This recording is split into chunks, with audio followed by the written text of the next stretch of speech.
Bienvenidos a un nuevo episodio de Judaísmo Picante, aquí desde la Ciudad de México, la ciudad donde las cosas pican mucho y las preguntas también. Recibimos todas las preguntas, aquellas que no te dejan dormir, aquellas que siempre le querés preguntar al rabino pero te da vergüenza, no me animo, no sé qué piensan los demás.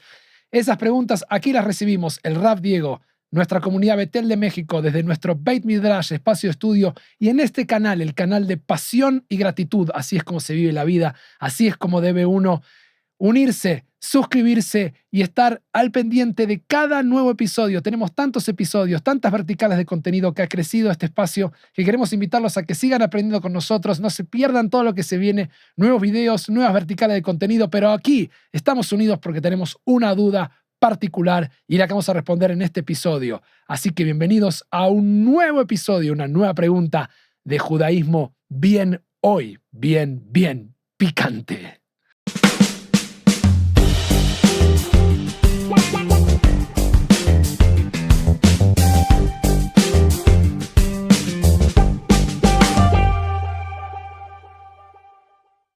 Vamos a comenzar, como hacemos siempre, sufriendo un poco con el picante mientras traemos este tema. Yo dejo la pregunta, las planteo siempre y mientras me como el picante, ustedes tienen que ir tratando de pensar, responder, qué sienten, qué opinan, qué creen que dice la tradición, qué sorpresa vamos a encontrarnos hoy.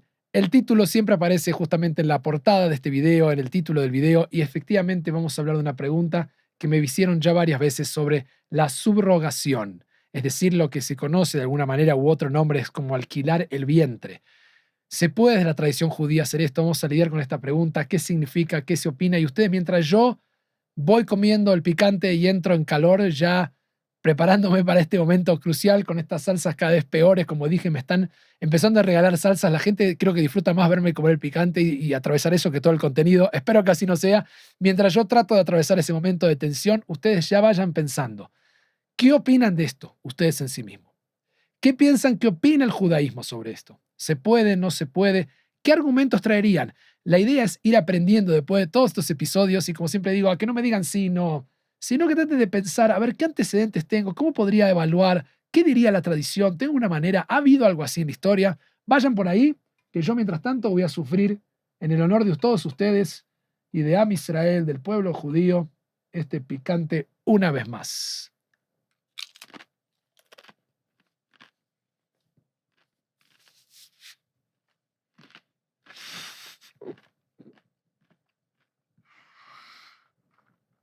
No sé si se dieron cuenta que me quedó un poquito en el labio del picante, como que le pasé la lengua. No. Tengo la lengua en llamas. No puedo ni hablar.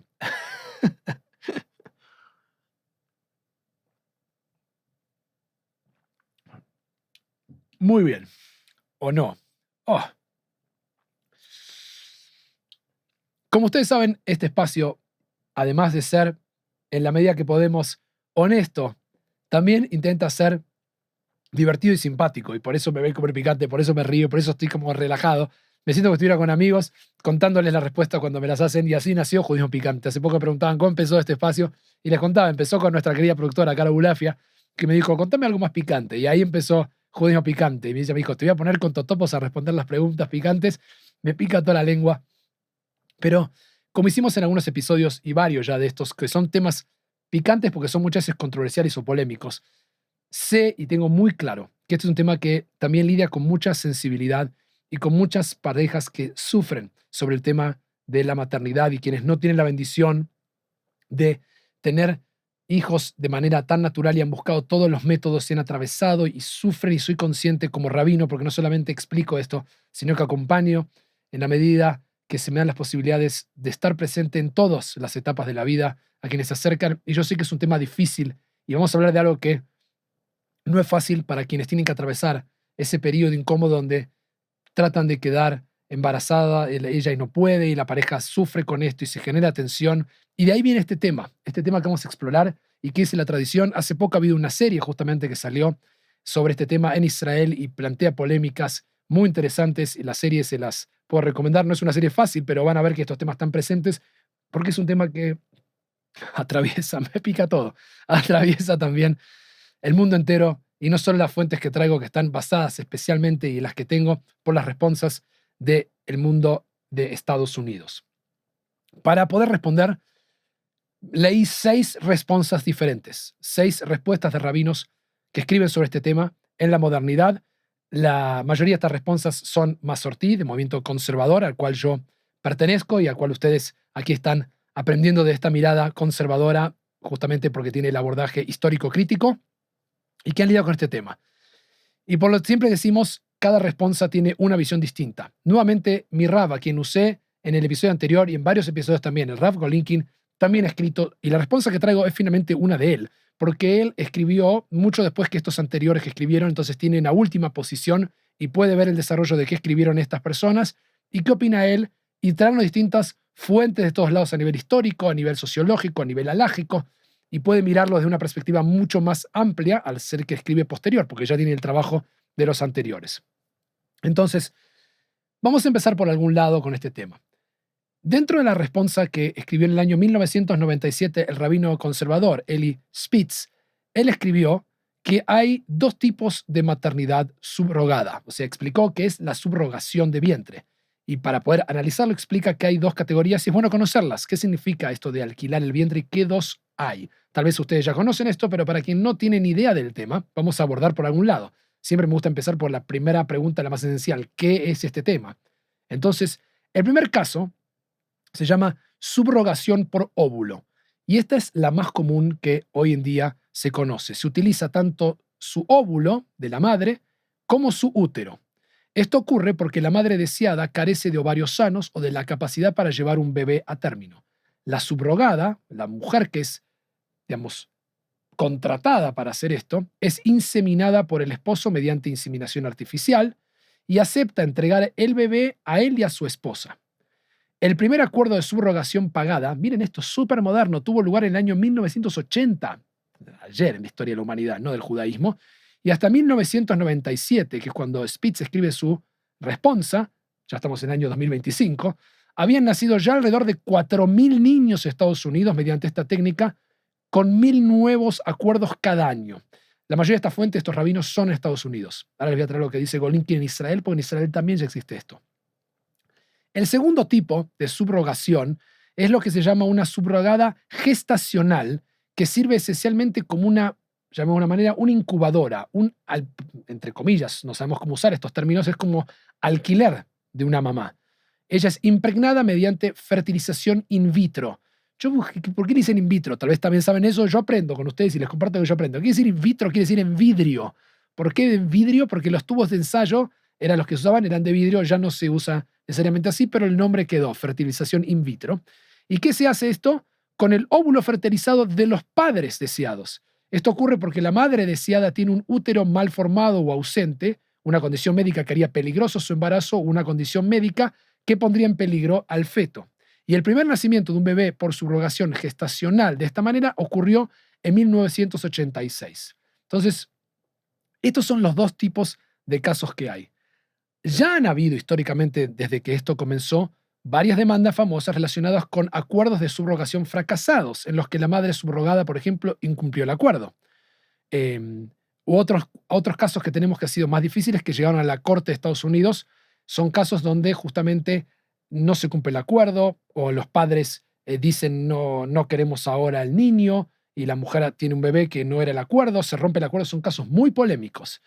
¿Cómo está esto ahí hablando en Estados Unidos? No estoy hablando ni en México ni en Latinoamérica en general, es los casos que tengo para presentarles, podríamos explorar, y los que quieran participar, en los comentarios me pueden dejar qué conocen de México, cómo sucede esto aquí, lo podemos investigar. No me tomé ese trabajo, quería darles el marco general y presentar la respuesta de Golinkin, pero si alguno sabe lo puede también sumar la visión mexicana y ver cómo trabajamos con esto, si es que se permite, y cómo se trabaja aquí con esto y cuáles son las leyes locales en México. Cada lugar, judaísmo picante lo vende en todas partes, no solamente en México, pero sale de aquí. Pero yo sé que lo vende en otros lugares según nos muestran nuestras estadísticas, nuestros analytics. Entonces, en cada lugar pregunten cómo es. Estas son las fuentes que he conseguido sobre esta pregunta y ojalá nos sirvan para cada lugar y pensar. Entonces, en Israel, que está el Rav Golinkin escribiendo, y es un lugar central para el pueblo judío, la ley israelí de 1996 permite únicamente la subrogación gestacional. Establece que implantar un óvulo fertilizado solo puede hacerse si las siguientes condiciones. Primero, existe un acuerdo escrito entre los padres deseados y la subrogada gestacional. Segundo, todas las partes son adultos residentes en Israel. Tercero, la madre gestacional no está casada. Esto es un tema interesantísimo porque van a ver que ahora se voy a decir, en promedio histórico, en Estados Unidos, que es donde están la mayoría de estas fuentes, la mayoría de las madres, digamos, que las personas que son subrogadas son mujeres casadas. O sea que es interesante, es un tema de que necesitan el dinero. Tiene que estar, la madre gestacional no está casada o casada si los padres deseados demuestran que no pudieron encontrar una mujer soltera, o sea, sería como un extremo, y que no es un pariente, obviamente. El esperma proveniente del padre debe venir del padre deseado y el óvulo no proviene de la madre gestacional. La madre gestacional tiene la misma religión que la madre deseada. Estas son las cláusulas en Israel. Y por último, el Ministerio de Salud nombra un comité de aprobación compuesto por 7 miembros, incluyendo al menos 3 hombres y 3 mujeres, 2 ginecólogos, un internista, un psicólogo clínico, un trabajador social, un representante público, que es como un jurista, y un miembro del clérigo. O sea, ponen a un rabino de la religión. En realidad sería, tiene que ser, digamos, porque puede ser en Israel hay mucha gente no judía viviendo, lo sabemos, tiene que haber un miembro del clero de la religión de las partes involucradas en todo este comité. Todo esto es lo que pasa en Israel para que vean este caso. Desde el punto de vista de la halajá, de la práctica judía normativa, la pregunta son 2. La primera es, y son las que responde el Largo Lincoln, ¿está esto lo que se llama lejatjila, a priori? Es decir, ¿está permitido esto antes de que suceda? Es decir, si alguien viene y pregunta, ¿se puede hacer esto? Antes del acto, antes de que uno haya tomado esa decisión. Entonces son 2 puntos. El primero es analizar si esto se permite a priori, lejatjila, si es válido pensar que esto es viable. Y la segunda pregunta es, después del hecho, supongamos que alguien no hizo esa pregunta y avanzó, o hizo esa pregunta y no le importó, avanzó igual. Después del hecho que esto sucedió y que ya está pasando, la siguiente pregunta lógica que es sobre este tema es, ¿quién es la madre, de acuerdo a la tradición judía? ¿La mujer que dona el óvulo? ¿La mujer que da a luz al bebé? ¿O ambas son madres? ¿Existe este concepto en el judaísmo? Esas son las 2 preguntas que vamos a tratar de responder y analizar siguiendo a nuestro querido Rav Golinkin y su análisis basado en las distintas respuestas que dije que hay sobre este tema. Primero, ¿se permite la subrogación antes del hecho? El año 1965, el rabino Dr. Immanuel Jacobovitz, se opuso a la subrogación en la segunda edición de su obra clásica Ética Médica Judía. Está en la página 265 de su journal y fue muy duro. Sus palabras, no las mías. Como dije al principio, estos son temas súper controversiales, muchos pueden sentir afectados, vamos a ir viendo cómo los desglosamos. Puede que no les guste el final, la resolución que entra el Rav Golinkin, pero las estudiamos, las analizamos y después podemos pensar y ver más ampliamente el caso. Cito lo que él escribe: utilizar a otra persona como una incubadora y luego quitarle el hijo que llevó y dio a luz por un pago de dinero es una degradación repugnante de la maternidad y una afrenta a la dignidad humana. No sé qué decirles después de esto. En el año 1986, el rabino David Feldman citó un caso también parecido en Inglaterra, que recomendó no permitir acuerdos de maternidad subrogada por el gran potencial de abuso que estaba sucediendo. En Estados Unidos, la Corte de Apelaciones de Michigan en 1981 consideró la subrogación también y le puso, entre comillas, lo llamó un comercio prohibido de bebés. Estas son posturas extremas que dicen que lo que está siendo desafiado es la institución de la maternidad, de alguna manera, al aceptar esto. En 1997, 2 rabinos conservadores escribieron 2 responsas, es decir, Rav Golinkin, son las que decía de Spitz, donde dieron este tema y ambas fueron aprobadas por el Comité de Ley Judía y Estándares de la Asamblea Rabínica del Movimiento Conservador en Estados Unidos, a diferencia de muchas responsas ortodoxas, que la mayoría se centran principalmente en la cuestión halágica sobre quién es la madre, es como lo único que parecería ser el tema más recurrente ahí. Estas 2 responsas resumidas a continuación van a darnos una buena idea de ambos lados del argumento desde un punto de vista halágico y ético. Primero vamos a ver cómo hace Rav Golinkin mostrarnos quién está de acuerdo, quién está en desacuerdo, cuál sería una opción distinta, y él después va a dar lo que se llama el psak din, es decir, va a dar su veredicto halágico de lo que él cree, y nuevamente decimos, yo lo presento el caso, no es mi respuesta, estudiamos, yo analizo las fuentes, y no digo esta es la que yo creo, es la que yo comparto y la que yo analizo, es la que creo que enriquece en judaísmo picante cuando hacen estas preguntas para uno poder saber más y poder estar más formado al responder. Entonces, ¿quién permite? El rabino Eli Spitz, que mencioné antes, cada vez que trago, Me arde todo. El rabino Eli Spitz, rabino de la congregación Bnei Israel de Tustin, en California, argumentó a favor de ambos tipos de subrogación en eso que escribió en 1997, que fue uno de los primeros, y sostuvo que un hombre cumple la mitzvah de Pru Urbu, que es una mitzvah de fructificarse y multiplicarse, que aparece en la Torá, al tener un hijo con la mujer subrogada. El rabino Spitz comienza citando algunas fuentes clásicas relativas a la mitzvah de ser fructífero y multiplicarse, y procede luego a hacer algo increíble. Y acá está su punto. Él trae un precedente que él cree que es el válido, que es el bíblico. Se va a la Torá.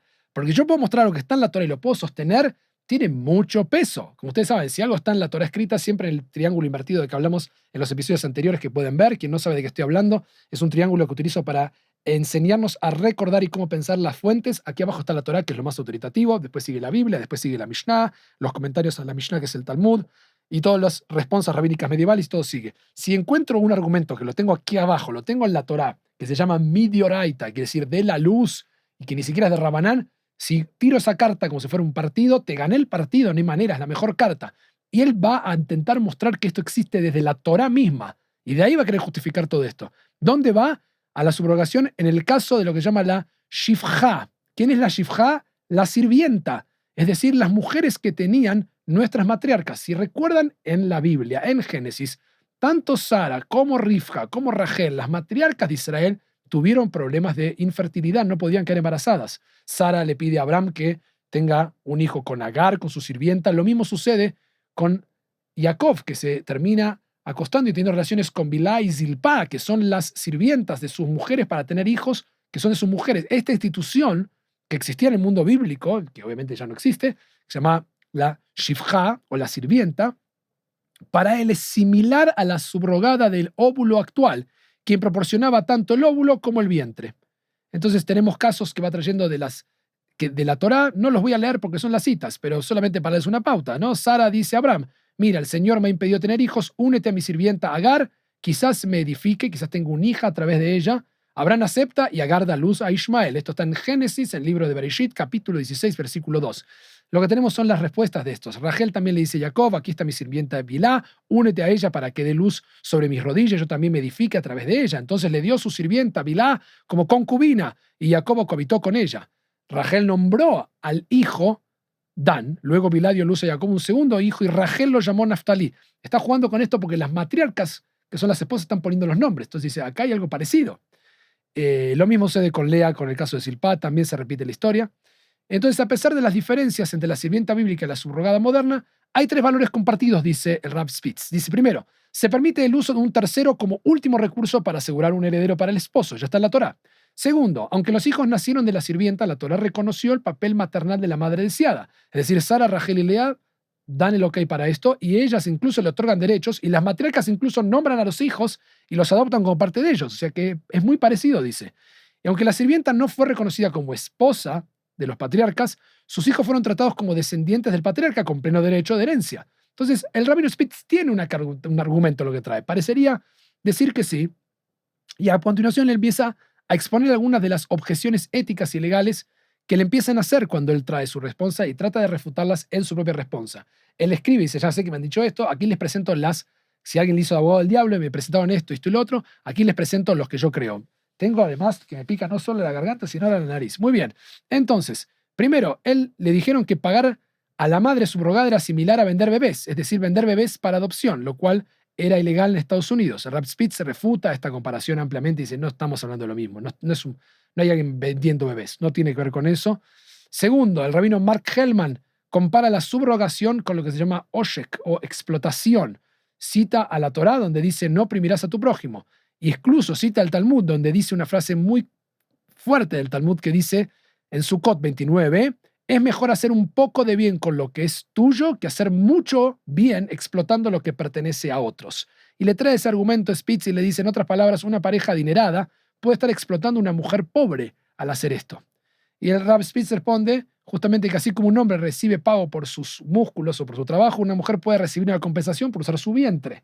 Trata de ir respondiendo uno por uno, porque normalmente los casos que tenían con el tema de la explotación es que son muy complicados cuando dicen finalmente queríamos un hombre y es una mujer, o queríamos una mujer y es un hombre, llega a pasar. parejas que incluso no pueden tener hijos, pero cuando pueden tener, y ni que hablar lamentablemente si hay enfermedades congénitas donde dicen no es lo que queremos, o si sale algún tema de que no era lo que esperaban, y bueno, tiene que estar todo puesto por acuerdo, no pueden echarse atrás. Esto es Dios y el misterio de la vida, digamos. Andrew Dworkin y otros han sostenido que la subrogación es una forma de prostitución, le dijeron a Spitz. Spitz señala que hay mucha diferencia en ambas cosas. El objetivo de la prostitución, dijo, es un momento de placer carnal, mientras que el objetivo de la subrogación es la creación de un hijo. Rabino Gelman también atacó y dijo se ha opuesto a la subrogación por considerarla un riesgo injustificado. Claro, en la Torah, y lo hemos visto en otros casos, esto hay un principio que se llama Ushmartem Meot Lenafshoteihem. Esto lo vimos cuando hablamos de lo que era donación de órganos. En ese picante de donación de órganos hay un principio de que significa, literalmente está escrito en la Torah, guardarás cuidadosamente tu vida, tu alma. Entonces no puedes exponerte a un peligro. Lo que los rabinos del Talmud interpretan en el sentido de que una persona tiene que proteger su salud y su vida y no correr riesgos innecesarios. Puesto que el día que una mujer da a luz es generalmente el más peligroso de su vida, dice en nuestra tradición, una mujer subrogada no puede justificar poner en peligro su vida porque no tiene absolutamente ningún jiuv, quiere decir obligación legal de dar a luz a otra pareja. Otro problema lógico podría ser el de la smaj, también en todo lo que sale, que significa que un contrato es vinculante solo si razonablemente podemos suponer que las intenciones de la parte son serias, deliberadas y finales y serán cumplidas. La pregunta lógica es si una mujer puede tomar una decisión final y vinculante a renunciar a un hijo aún no concebido en su vientre. Parecido a esto se agrega otra, que es el problema similar, la provisión de los contratos, que se llama Davar Shelo Ba'olam, es decir, algo que aún no existe en el mundo. El rabino Spitz sugiere maneras técnicas para resolver este problema, para tratar de salir, pero sin embargo, claro, yo puedo jurarte con algo que todavía no existe y comprometerme a algo que todavía no es un tema polémico dentro de la ley judía. Y finalmente, algunos cuestionan la subrogación por considerarla contraria a la política pública de preservar la vida familiar. Como la cita el rabino Jacobovitz, que traje al principio, menciona literalmente que él se opone notoriamente a la institución de esto. El rabino Spitz concluye diciendo que quienes están a favor de la subrogación deberían animar a los legisladores de promulgar leyes de apoyo y luego podrían seguir lo que se llama Dina de Malhuta Dina, que significa la ley del lugar es la ley nuestra. Es un principio lógico que si lo logramos hacer a nivel, digamos, social y todos estamos de acuerdo que esto es una promulgación civil, los judíos podemos seguir la ley civil y hacerlo. Él intenta de todas maneras hacer que esto suceda y concluye afirmando que un esposo que proporciona el esperma ha cumplido la mitzvah de Perú Urbú y puede avanzar con este tema que tanto problema trae a la pareja muchas veces que sufre por esta causa y subrogar el vientre. Ahora, el problema que tenemos es la cara opuesta de esto. ¿Quiénes son? El profesor rabino Aaron Makler, profesor en Pittsburgh, escribió una respuesta muy fuerte y en su mayoría está en contra de todo este tema. Él escribe, la identidad materna es determinada por la gestación y el nacimiento.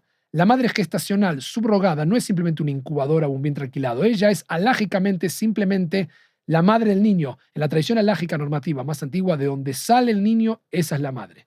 Esto es algo nuevo que no existía, porque ahora estamos jugando con la parte genética. Pero la alajá tradicional es que donde sale es la madre y esa es la alajá, dice. Él no está dispuesto a cambiar esa alajá. Hay un peligro, dice, tratar a los niños como mercancías. En algunos casos, como dije, los padres intencionados buscaron rechazar la custodia del niño y diciendo que no era lo que querían o no era lo que estaban esperando. La subrogada promedio está casada, y eso fue lo que estudiaron, y tiene otros 2 hijos. Y el daño psicológico a los hijos que ven a su madre pasar por un embarazo, dar a luz y luego entregar al niño, dice, es real y es muy fuerte y es muy duro para los demás hermanitos que ven a su madre, que fue embarazada y que finalmente ese niño no nació.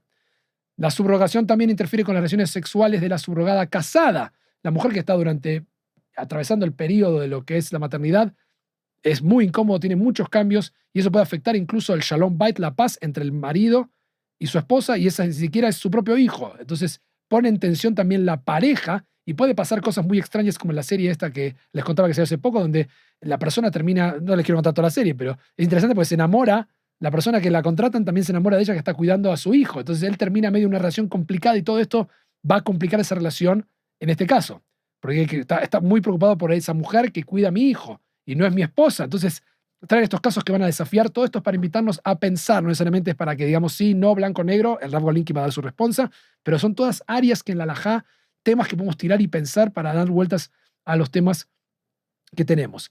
Finalmente dice que el presidente bíblico de la Shifja, esta mujer, citado por Rabino Spitz, es problemático. ¿Y por qué? Porque fue abolido por la halajá misma. La Shifja permanecía en el mismo hogar que el niño, continuaba jugando el papel principal en la vida del niño, a diferencia de esta que debe entregarlo y olvidar que existió. El Rav Meckler califica la subrogación como safek osh, posible explotación. Entonces trae todas las declaraciones para no hacerlo. Y dice que si una mujer, y aún lo complica más, y me dice, ¿qué pasa si la mujer subrogada es judía? Al revés, ¿no? Porque uno piensa que la mujer no es judía, pero si es una mujer judía subrogada, entonces el niño es judío. Y esto significa que o bien la mujer está entregando un niño judío para ser criado como no judío, que puede pasar, o que una mujer judía solo podrá ser subrogada para parejas judías. Cualquiera de estas opciones sería altamente problemática y el rabino Makler no ve cómo la halajá podría autorizar a las mujeres judías a servir como subrogadas. Bien, me queda poco tiempo porque quiero responder la segunda pregunta. Entonces hemos visto las razones por qué, dijeron que sí, las cuestiones por qué no, y Makler que toma la posición extrema o para el otro lado diciendo todas estas razones son las por las cuales no podemos hacerlo y no deberíamos fomentar esto. Ahora, ¿quién es la madre? La segunda pregunta. Si una pareja judía decide avanzar con el acuerdo de subrogación, con o sin permiso del rabino, como dijimos, ¿quién es la madre? Los rabinos que han tratado este asunto han expresado 3 opiniones diferentes. El tema es muy complicado. Miren, primero, la primera posición, la donante del óvulo es la madre. Esta es la posición del rabino Shlomo Goren y otros. El rabino Goren se basa parcialmente en el conocido pasaje de Sanedrim 91b del Talmud sobre Antonino y Revi que dicen que la vida comienza en la concepción. La visión del rabino Goren es sorprendente en este caso, dice Rav Golinkin, ya que según esa fuente todos los abortos estarían prohibidos. Pero la halajá clásica, y acá está el tema, sigue a la Mishnah en Olot 7.6 y otras fuentes que indican que la vida comienza en el nacimiento. En la tradición judía, la fórmula halájica es que la vida no comienza en la gestación, comienza a partir del nacimiento. Por eso es problemático. Si bien a uno dice el óvulo determina, uno dice sí, pero no es la halajá. O sea, esto nos ha pasado también cuando hablamos sobre el principio también de donación de órganos, sobre qué hacemos con la vida, porque todo depende de qué narrativa elegimos habitar y vivir. Si yo elijo la narrativa de que el óvulo es la madre y esa es mi justificación, bueno, puedo avanzar por ahí. Pero si yo habito en una narrativa que es diferente, que me dice, no, ahí no empieza, de acuerdo a la narrativa que nosotros tenemos y que hemos creado y construido, empieza el nacimiento, entonces es otra conversación. Entonces, ¿cuándo es, digamos, qué se determina? ¿Cuándo sale o cuándo se gesta? Una posición dice cuando se gesta ahí adentro, sin embargo, Lincoln le dice, sin embargo, no es la posición clásica. Por eso, la segunda opción es la que dice que la madre subrogada es la madre, porque es la posición clásica. Esta es la opinión de la mayoría de los rabinos que han discutido nuestro tema. El Rav Meckler, que lo dije antes, cita el caso de una mujer embarazada que se convierte al judaísmo. Es la lógica del sistema. Piensen de manera sistémica, que es lo que hacemos. Lógicamente el caso. Si una mujer no judía se convierte al judaísmo estando embarazada, cuando su hijo nace, ese niño ya es judío. Pero cuando estaba metido adentro y ya estaba embarazada, no era justamente que ahí cambió el estatus. Cambia el estatus de ellas y ahora cambia el estatus del niño. En cambio, si el niño nace y ella no es judía, tanto ella como el niño tienen que ir a la mikvah, tienen que hacer la conversión. Entonces él dice, el niño es considerado judío al salir del vientre porque la madre es judía, a pesar de que el niño tiene genes no judíos. Esta es la justificación clásica y por eso decimos que la subrogada, de acuerdo a la halajá, es la madre. Por eso en este caso, incluso si uno lo hiciera, tendría, desde un punto de vista lógico, tiene que ir a la mikveh y tiene que hacerse judío porque nació de un vientre no judío. Sí, pero tiene mi óvulo y mi espermatozoide y ha sido gestacional. Sí, pero nosotros no basamos la práctica a partir de lo que es lo gestacional, sino a partir del nacimiento, que es lo que al fin de cuentas es como para la tradición judía arraigal, eso es la vida que aparece, no tanto la potencial, sino la que es. Sé que el tema es súper polémico, se lo estoy trayendo para presentar. Le agregan pruebas adicionales también para esto, son las posiciones. Y la tercera, que podría ser, y es la más increíble de todas, es que el niño en el fondo tiene 2 madres. Entonces uno puede decir, tanto la donante del óvulo como la madre subrogada tiene 2 mamás. Y esta fue la opinión del profesor Zev Low, que trajo esta idea, está también resumida por el rabino Steinberg, la doctora Irshai, y la que coincide con ese ni más ni menos el rabino Bleich. Palabras mayores, coincide con esta idea. Sin embargo, dado que el profesor Low aprende esto de las leyes de la cebada para usar el Omer, compara esto con lo que es el desarrollo de la ofrenda que se va dando y que va como desarrollándose. Muchos rabinos rechazaron la analogía entre una planta de una manera, la estamos hablando, y un ser humano. No es lo mismo y por eso ha tenido ciertas polémicas. Conclusiones y halajá práctica del Rav Golinkin. El Rav Golinkin trae todo esto y dice, esta es mi conclusión y esta es mi halajá práctica. Y no es la de Diego, yo la traigo, es la que comparto, es un Rav Masortí, del cual formo parte, solo cada uno tendrá que pensar qué se siente, cómo se encuentra con todo esto. El Rav Golinkin dice, luego de examinar todos los aspectos de este tema, estoy de acuerdo con la mayoría de los rabinos que se han opuesto a la subrogación por las siguientes razones. Número 1, dice él, no existe presente en toda la historia judía para un arreglo como este. El presente bíblico de la shifjá, de la sierva o de la sirvienta, no es convincente por 4 razones. Primero, no somos judíos bíblicos. Si no somos judíos rabínicos, de golpe ahora estamos haciendo algo que hacían los patriarcas. Bueno, tenían muchas mujeres, yo podía también decir lo mismo. No hacemos eso, no matamos animales, no vivimos, no apedreamos a los hijos, no vivimos de acuerdo a las prácticas básicas de la Biblia. Vivimos a través de la interpretación que los rabinos en el Talmud hicieron de esas prácticas. Detalle no menor. Segundo, este arreglo fue abolido por la halajá misma y es muy diferente a la subrogación. Tercero, una shifjá permanecía en el hogar del patriarca que criaba a su hijo. Esto es exactamente lo opuesto al arreglo de la subrogación de la madre entrega al niño al nacer y desaparece, digamos. Finalmente, cuarto, aprendemos del caso de Sara, expulsando a Agar y a Ismael, que el arreglo de la shifjá frecuentemente no tuvo éxito. O sea, él dice, muy linda la metáfora, pero termina pésima esa historia de Sara con Agar y el hijo de Ismael. Segundo, dice el Rav Golinkin, estoy de acuerdo con la mayoría de los poskim en que la madre halágica es la madre subrogada, es lo que explicamos recién, lo cual significa que estamos pidiendo a una madre, lejatjila, antes del hecho de que sea madre, que dé a luz a un niño y lo entregue al nacer. Esto tampoco tiene precedente histórico y es extremadamente poco ético en nuestras prácticas. Número 3, el niño está siendo tratado como una mercancía, fuerte esta palabra, y es muy vulnerable a las decisiones ajenas a él o ella. Igual cualquier niño que nace sufre de esto, pero el Rav Golinkin dice aquí, tomaron decisiones por su vida que él no pudo elegir. Nuevamente, a todos nos pasa, porque no elegimos nacer y el destino que nos toca, digamos. Pero en este caso él dice que tiene mayor potencial de manipulación para un lado o el otro, sin considerar las consecuencias emocionales. Cuarto, dice, el arreglo de la subrogación probablemente tendrá un efecto negativo sobre los hijos y el esposo de la madre subrogada, que en la mayoría de los casos registrados es casada y tiene hijos. Es lo que decíamos antes. Como el promedio da que siempre son así, es muy negativo crecer en ese entorno y se genera algo muy malo entre la pareja, entre los hijos, entre la familia. Es potencialmente difícil. Y dice, finalmente, como he insinuado en otro lugar, una familia judía no se trata solo de reproducción genética. Como aprendemos en el Tratado de Nidá, 31a, hay 3 socios en una persona, en la creación de un ser humano. El Kadosh Baruj Hu, Dios, un padre y una madre. Al fin de cuentas se necesitan esos elementos, dice él, para que la vida emerja y surja. Incluir una cuarta persona en esta ecuación, ya sea una segunda mujer mediante subrogación o un segundo hombre mediante inseminación artificial con un donante, está cargado de problemas éticos y alágicos, como expliqué arriba, dice el Rav Golinkin. Si una pareja no puede concebir, sería mucho mejor, dice el Rav Golinkin, que adopten un niño. En lugar de crear toda una serie de dilemas éticos, adoptar un niño es una gran mitzvah que proporciona un hogar amoroso a miles de niños no deseados que de otra forma vivirían en un orfanato o en la calle. O para usar la expresión talmúdica, todo aquel que cría a un huérfano en su casa, la escritura lo considera como si se le hubiera dado a luz. Así termina Golinkin su exposición. Me queda muy poco tiempo, me he pasado del tiempo, generalmente es un tema súper polémico, pero me gustaría leerles algo que yo escribí sobre el final como cierre para esto, de lo que yo considero también.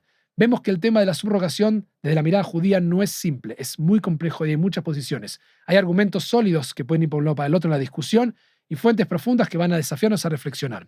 La tecnología médica ha abierto puertas increíbles para quienes sueñan con formar una familia, pero también plantea preguntas éticas y espirituales sobre qué significa realmente ser una madre, un padre, un hijo de una perspectiva judía, qué significa todo este tema. Para mí, y resalto esto, más allá de todas las posiciones alágicas, de todo el picante que tenemos, hay algo central que no tenemos que olvidarnos, y yo puse que en cada caso de subrogación hay seres humanos detrás, con anhelos profundos de amor, de familia y continuidad. Quizás precisamente aquí está el corazón, el debate, la polémica de todo esto, que es cómo navegar entre los avances científicos y el respeto por la tradición, entre el deseo legítimo de tener un hijo, de querer hacer esto y la integridad ética de nuestras decisiones. El judaísmo es complejo en su riqueza y diversidad de opiniones, así que hay que ir buscando, pero al final la decisión, si acudir o no a la subrogación y cómo hacerlo, requiere, como estamos viendo, honestidad, humildad, una guía sensible porque vemos que hay muchas variables que a veces pensamos que no estamos evaluando rápidamente. La serie creo que lidia con estos temas también. Y mi propuesta aquí es no entregarles una respuesta definitiva, no es decirles, digamos, hay que hacerlo o no hay que hacerlo como en otros casos, sino mantener abierto el diálogo. Ahí la posición que traigo es la de Golinkin, que sin embargo es una posición, pero nuestra tradición tiene que ser una brújula ética y moral. Tenemos que ir viendo y tenemos que pensar cómo acompañar. Finalmente, yo creo que Kol Israel todos somos responsables los unos de los otros en lo que hacemos, especialmente en estas decisiones tan importantes de vida. Por lo tanto, este tema súper polémico, también de los más picantes en términos de lo que representa y, como dije, la fragilidad de quienes lo atraviesan. Pero el objetivo es enriquecernos, crecer juntos y compartir, y de un lugar simpático y también con humor profundizar en cosas que a veces nos duelen para repensar todas las variables y ver todo lo que se puede hacer. Llegamos al final, episodio largo con muchos temas súper interesantes. Nos vemos en el próximo encuentro aquí de Judaísmo Picante. No olviden suscribirse y mandar más preguntas de esas que no los dejan dormir y así seguir compartiendo más picantes juntos y yo tratando de ver si puedo lograr que esto aguante más para seguir con mucho más picante juntos. Nos vemos en el próximo episodio.